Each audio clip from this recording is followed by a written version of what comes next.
तो यहाँ पर मैं कौशिक श्वार्ट्ज इनक्वालिटी के बारे में बता रहा था कि किस तरह से आपके पास एमसीक्यूज आ सकते हैं कि अगर आपके पास दो वेक्टर्स पड़े हों तो आप उनको किस तरह से चेक कर सकते हैं कि कौशिक श्वार्ट्ज इनक्वालिटी जो है वो सेटिस्फाई होती है या नहीं होती। ठीक है, इस तरह से आपके पास ये थ्योरम है, ये आपके पास किस तरह से ये प्रॉपर्टीज को सेटिस्फाई करता है। ये आप ना इनर प्रोडक्ट की डेफिनेशन कर रहे हैं बाय इन नॉर्म के साथ। ठीक है, पहले तो आपने इनर प्रोडक्ट के साथ डिफाइन जो की थी, अब आप उसको नॉर्म के लिहाज से डिफाइन कर सकते हैं। ठीक है, कि वेक्टर का नॉर्म जो है वो पॉजिटिव होना चाहिए, अगर जीरो है तो उसको जीरो के बराबर होना चाहिए, अगर ये है तो इसको ये होना चाहिए, अगर इस तरह से है u प्लस वी की नॉर्म है तो वो लेस होती है u की नॉर्म प्लस v की नॉर्म। ठीक है, अच्छा अगर ये तीन प्रॉपर्टी सेटिस्फाई हो जाए तो कोई बता सकता है कि वो स्पेस हमारे पास कौन सी बन जाएगी? Hilbert space. Hilbert? No, sir no, तो norm space, norm space. Norm space की नॉर्म प्रॉपर्टीज। स्पेस। ठीक है और कंप्लीट नॉर्म स्पेस को क्या बोलते हैं हम लोग?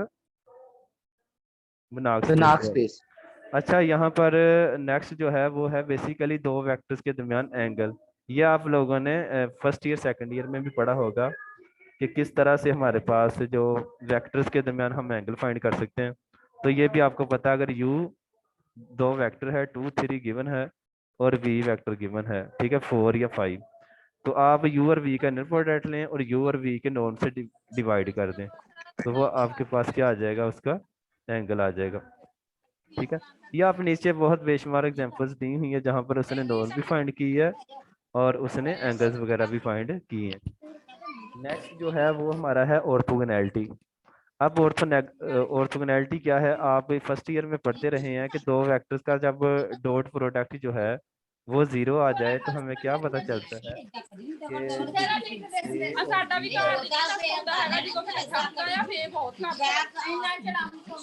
है,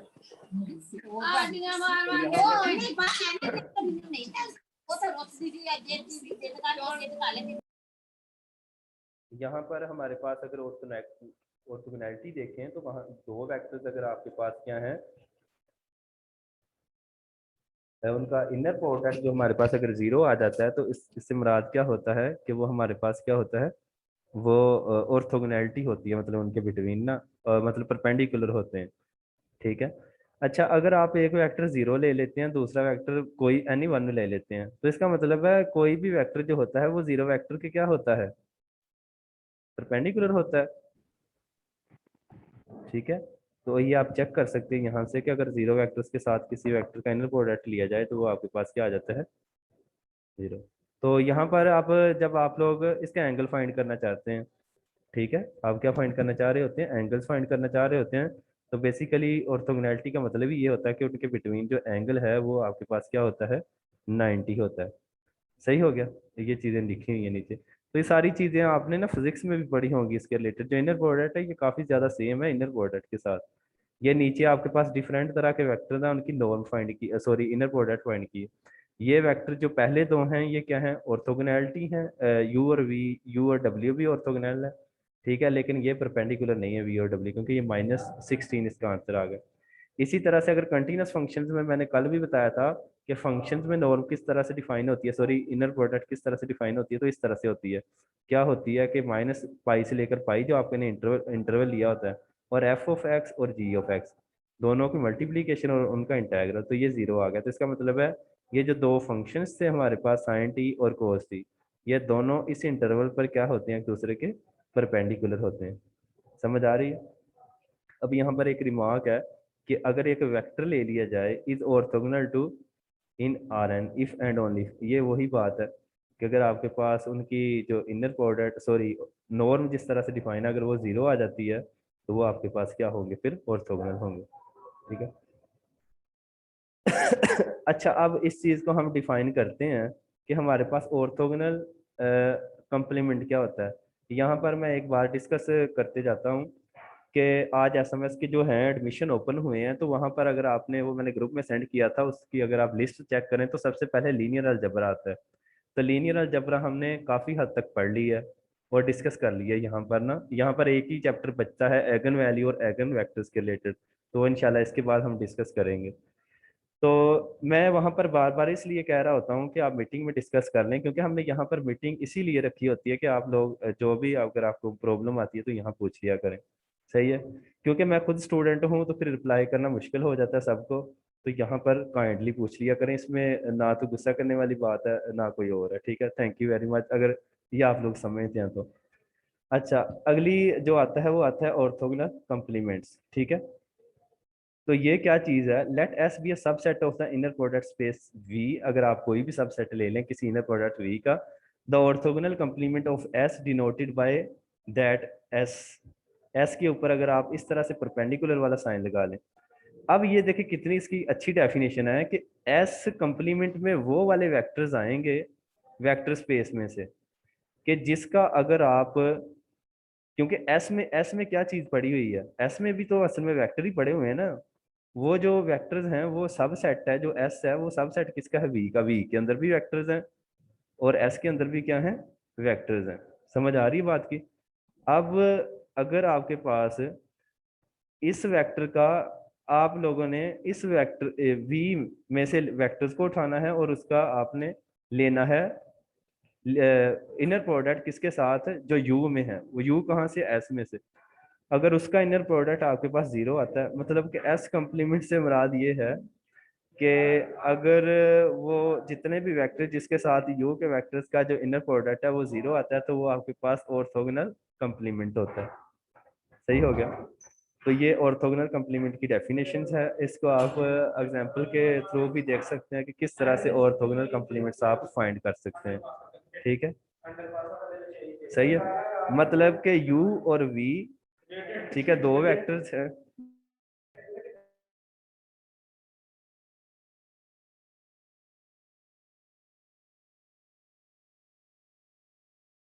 ठीक है, तो वहां पर अगर आप इनर प्रोडक्ट लेते हैं दो वेक्टर्स का, वो अगर जीरो आता है, तो ये जहन में रखें कि एस कंप्लीमेंट में वेक्टर्स कहाँ से आएंगे, वी में से आएंगे, जिनका यू के साथ जो इनर प्रोडक्ट है वो क्या हो, जीरो हो। मतलब जीरो होने से मुराद क्या है कि वो वेक्टर्स क्या हो, ऑर्थोगोनल हो। ठीक है, तो ये बात आप समझ सकते हैं इजीली, क्योंकि आप लोगों ने ऑर्थोगोनैलिटी की जो प्रॉपर्टी है उसको स्टडी किया हुआ है। ठीक हो गया। अच्छा, नेक्स्ट हम इस चीज को चेक। बात हुई। जी एमसीक्यू एक बताइएगा। जीरो एनहिलेटर क्या होता है?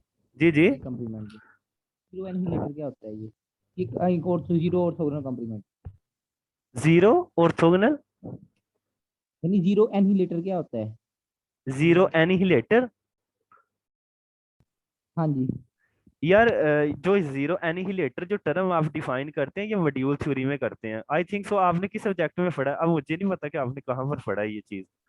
नहीं, इसी ये ऑर्थोगोनल कॉम्प्लीमेंट को ही हम एनहिलेटर, ये वाला सिंबल जो है ना, इसमें यूज करते अच्छा, हैं। शायद आपने किया हो इसको एनिहिलेटर के तौर पर, लेकिन ये मैंने जो टर्म थी ये मॉड्यूल थ्योरी में पढ़ी थी, एनिहिलेटर। ठीक है, अगर आपने कोई इसको ही अगर कहते हैं जिस तरह से कल भाई ने बताया था ट्रांजिशन जो है मैट्रिक्स के बारे में बताया था, तो चले ठीक है, इसको आप कह लें जिस तरह से आप टर्मिनोलॉजी को यूज कर रहे हैं। तो लेकिन आप लोग अगर एसएम यूसुफ की बुक देखें या ये शाम सीरीज की बुक है, तो यहाँ पर उसने इसको एज अ ऑर्थोगोनल कम्प्लीमेंट के तौर पर ही यूज किया हुआ है। ठीक है, अच्छा यहाँ पर एक और सबसे इम्पोर्टेंट जो चीज है जो हम स्टडी करना चाह रहे हैं, वो ये है कि जो एस का एस कम्प्लीमेंट होता है ना, एस एस कम्प्लीमेंट से मुराद क्या है, ऑर्थोगोनल कम्प्लीमेंट्स का जो सेट होता है उसमें कहाँ से वेक्टर आएंगे, वी में से। V1 आ सकता है, V2 आ सकता है, V3, और ये चीज। तो ये दोबारा से, क्योंकि वी हमारे पास क्या थी, वेक्टर स्पेस थी, और ये वेक्टर दोबारा से कहाँ से आ रहे हैं, वी में से। ठीक है, अच्छा, तो ये दोबारा से जो एस कम्प्लीमेंट होगी ये बेसिकली सब स्पेस होगी वी की। कोई बता सकता है कि एस कम्प्लीमेंट में जीरो वेक्टर किस तरह से लाइज करेगा? एनीवन? एस कम्प्लीमेंट में जीरो वेक्टर किस तरह से लाइज करेगा? आप इसको किस तरह से डिफाइन कर सकते हैं कि इसमें जीरो वेक्टर है एस कम्प्लीमेंट में?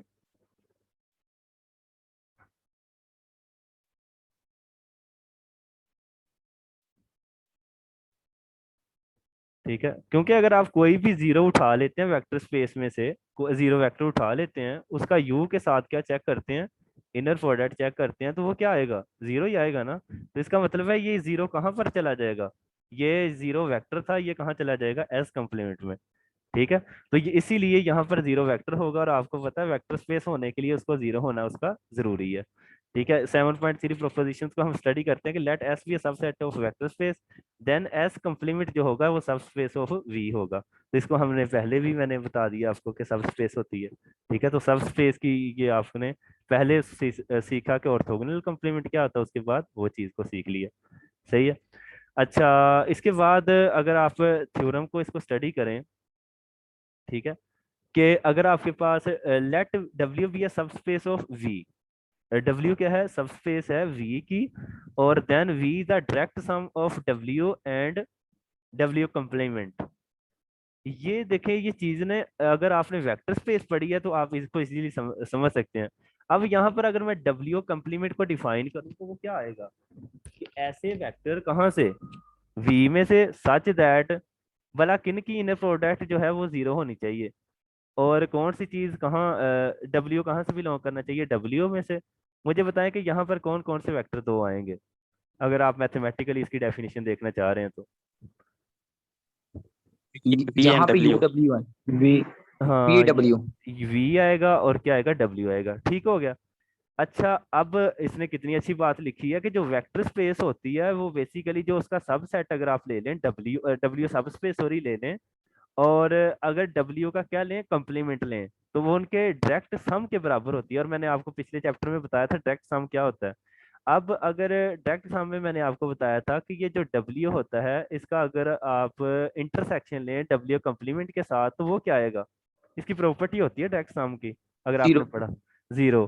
ठीक जीरो। है, तो ये डायरेक्ट सम के लिए होता है।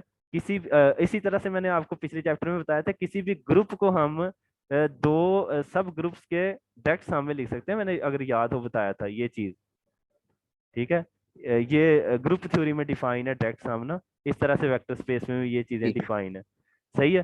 तो आगे अगर आप देखें, आगे आता है ऑर्थोगोनैलिटी सेट्स और एंड बेसिस। ठीक है, तो ये चीजें बड़ी इंपॉर्टेंट हैं वेक्टर स्पेस के हिसाब से, कि आपके पास ऑर्थोगोनल क्या होते हैं कि जिनका जो है वो इनर प्रोडक्ट है वो जीरो आ जाता है जब वो बराबर नहीं होते। अब ये जो टर्म है ये बड़ी इंपॉर्टेंट है। जिस तरह से आप मीट्रिक में डिफाइन करते हैं ना, मीट्रिक में क्या डिफाइन करते थे कि अगर दो पॉइंट्स बराबर आ जाते हैं तो डिस्टेंस जीरो हो जाता है, जिसमें डिस्क्रीट मीट्रिक है।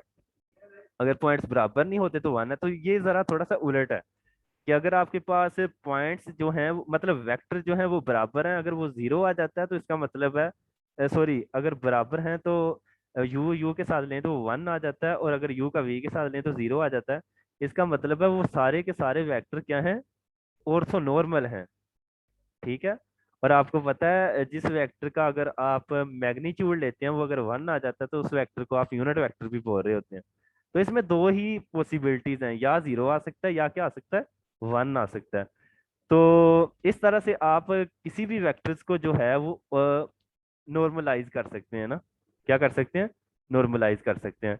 नॉर्मलाइज करने का तरीका होता है जो आप लोगों ने एस एम यूसुफ की बुक से पढ़ा होगा। ठीक है। अच्छा, ये जो थ्योरम है इसको देखते हैं कि suppose S be a orthogonal set of non zero vector, कि एस के अंदर सारे ऐसे वेक्टर्स हैं जो क्या हैं, ऑर्थोगोनल है। देन एस लाजमी तौर पर क्या होगा, लीनियरली क्या होगा, इंडिपेंडेंट होगा। ये भी थ्योरम को याद रखें।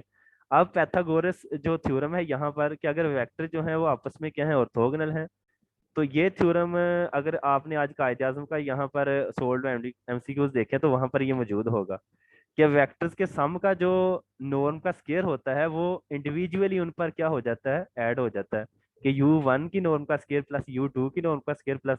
अच्छा, और अगर किसी को उन एमसीक्यूज में कोई इशू है ना, कि कोई एमसीक्यूज उनको लगता है कि ये गलत ऑप्शन को चूज किया, तो वो भी यहाँ पर डिस्कस कर सकता है कि यहाँ पर मसला है इस एमसीक्यूज में। ठीक है, या कुछ समझ नहीं आती। ठीक है, यहाँ पर मैं कुछ और चीजें भी ऐड करता जाऊँ कि कायदे आज़म का जो टेस्ट है, क्योंकि ये दो दफा हो चुका है एमसीक्यूज वाला, तो इसका जो पैटर्न है ये इसी तरह से रहता है। जो इन एमसीक्यूजों को सोल्व कर लेता है तकरीबन सेम टू सेम इसी तरह के एमसीक्यूज दोबारा टेस्ट में आएंगे। ठीक है, जिस तरह से मैं आपको थोड़ी एग्जांपल से समझाना चाहूँ कि जैसे अगर आपने देखा होगा कि कायदे आज़म के टेस्ट में कम्प्लेक्स में से कोल का एमसीक्यूज आया था। ठीक है, जैसे मैं अगर पढ़ तो हम लीनियर अलजेब्रा रहे हैं, लेकिन मैं समझाने के लिए यहाँ पर अगर आप देखें तो इस कम्प्लेक्स फंक्शंस का जो अगर आप देखें तो पोल क्या बनता है, ठीक है। तो अगर आप जीरो, ठीक है, जीरो पे ये जो है ये एनालिटिकल नहीं है। तो और नेक्स्ट अगर आप इसको देखें और आपको इस बात का भी अंदाजा है कि मुझे बताएं कि क्या ये सिंपल पोल है या सिंपल नहीं है।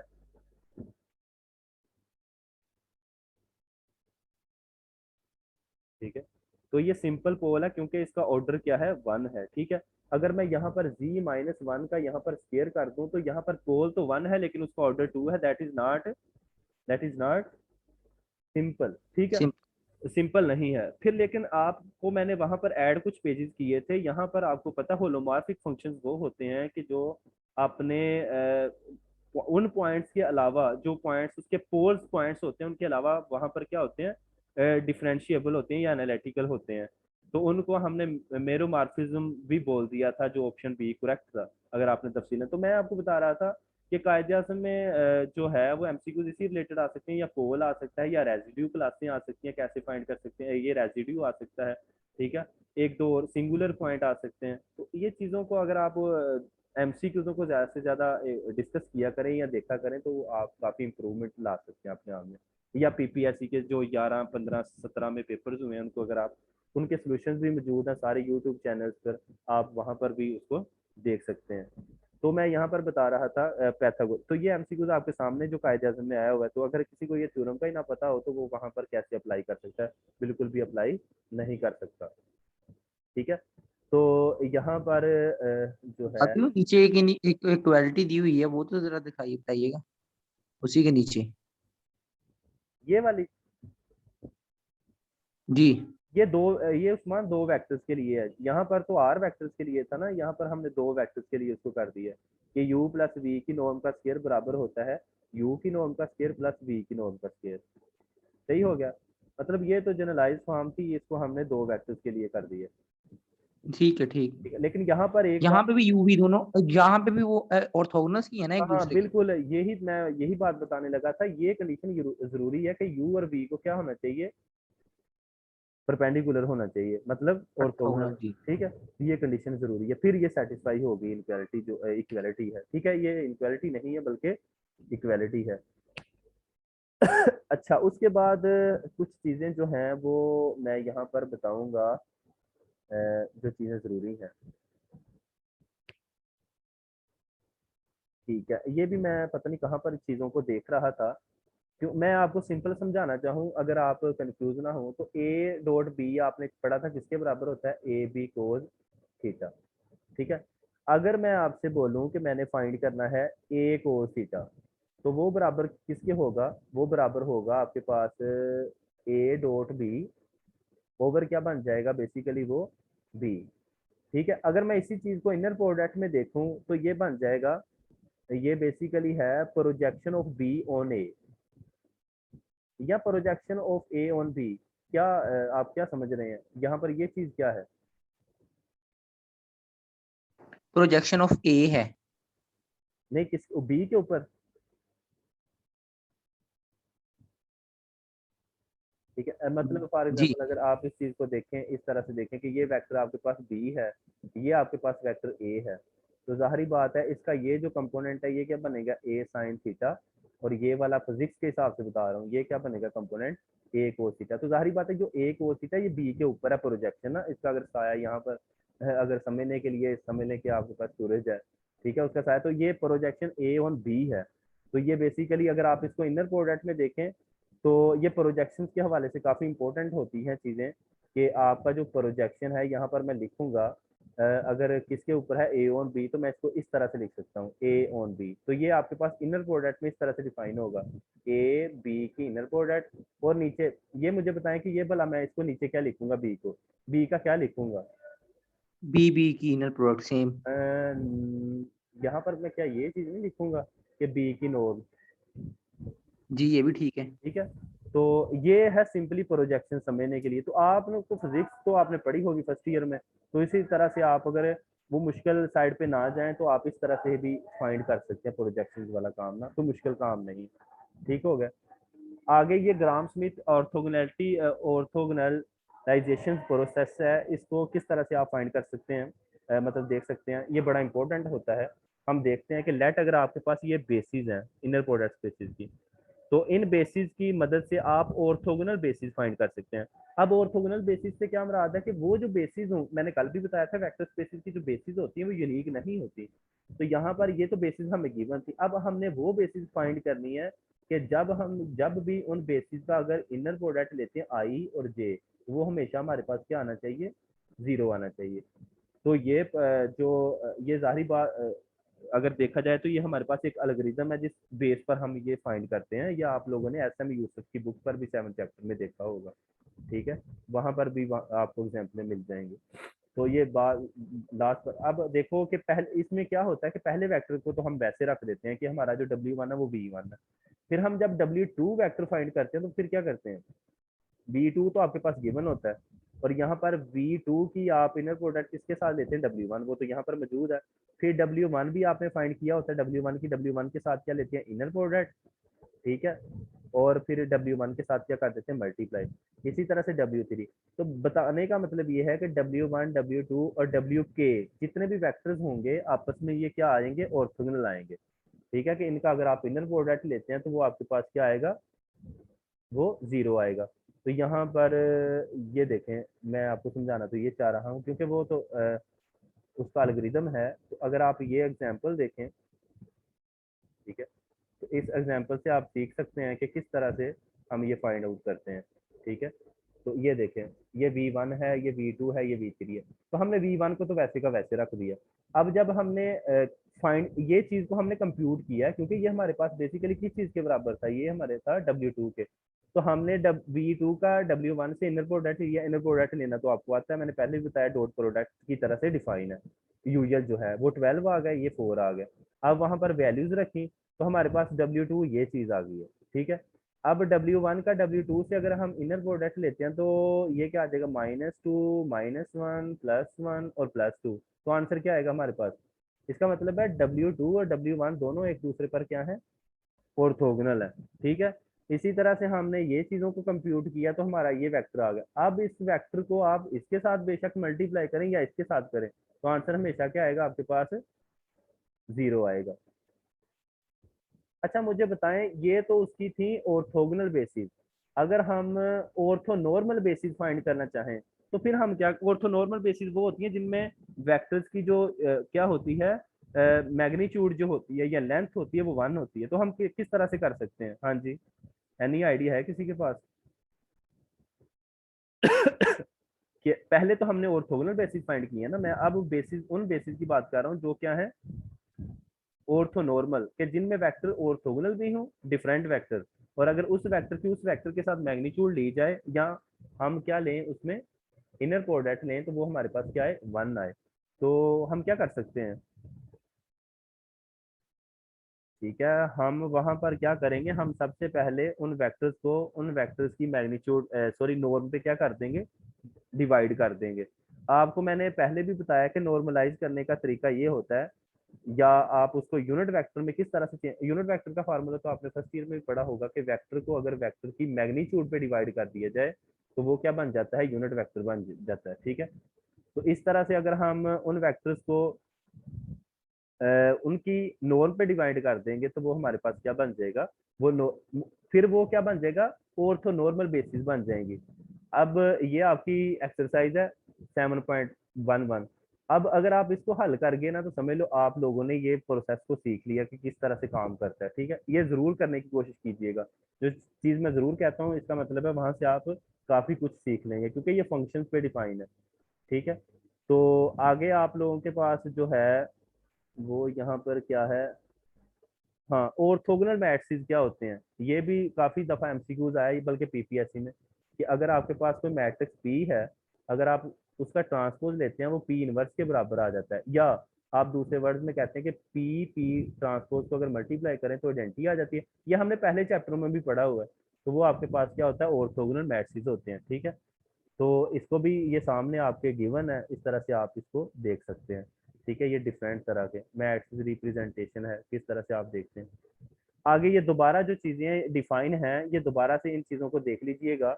ये दोबारा प्रॉपर्टीज वही है लेकिन यहाँ पर आकर ये कॉन्जुगेट में चेंज हो जाती है। मतलब तमाम इनर प्रोडक्ट को उसने किस में डिफाइन किया है, कम्प्लेक्स में किया है। तो ये सारी की सारी वही प्रॉपर्टीज हैं, लेकिन हमारा जो चैप्टर मेन है ये खत्म हो चुका है इनर प्रोडक्ट स्पेस वाला। ठीक है, अगर किसी का कोई क्वेश्चन हो तो वो कर सकता है, अदरवाइज ये प्रॉब्लम्स वगैरह जो हैं ये इजी हैं, हमने क्योंकि काफ़ी प्रॉब्लम्स कर ली हैं, अब नहीं करेंगे, तो ये आपने खुद करने की ट्राई करनी है। अगर किसी का कोई क्वेश्चन है एडमिशन के हवाले से या वैसे कोई क्वेश्चन है तो वो पूछ ले, एसएमएस के हवाले से या किस तरह से। एक चीज़ मैं इंपॉर्टेंट बता देता हूँ कि एसएमएस का जो अप्लाई होना है वो ऑनलाइन नहीं अप्लाई होना, आपने फॉर्म जो मैंने सेंड किया वो फिल करें, और वो फिल करने के बाद आप 2000 का आई थिंक सो आपको वो ड्राफ्ट बनाना पड़ेगा किसी बैंक से ना जाकर, उसके डायरेक्टर जनरल के नेम पे, वो उसमें लिफाफे में डालकर उनके एड्रेस पे जो है वो पोस्ट कर दें। ठीक है, अगर किसी का कोई क्वेश्चन है तो पूछ लें, अदरवाइज फिर हम मीटिंग को एंड कर देंगे।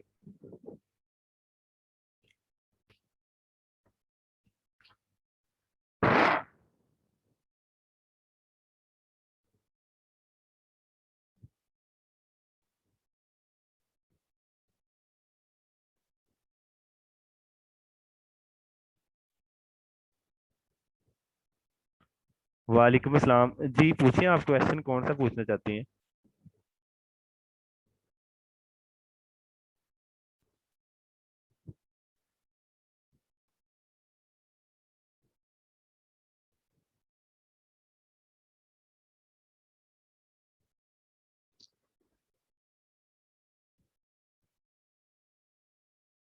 जी जी, कायदे आजम का जो टेस्ट होगा वो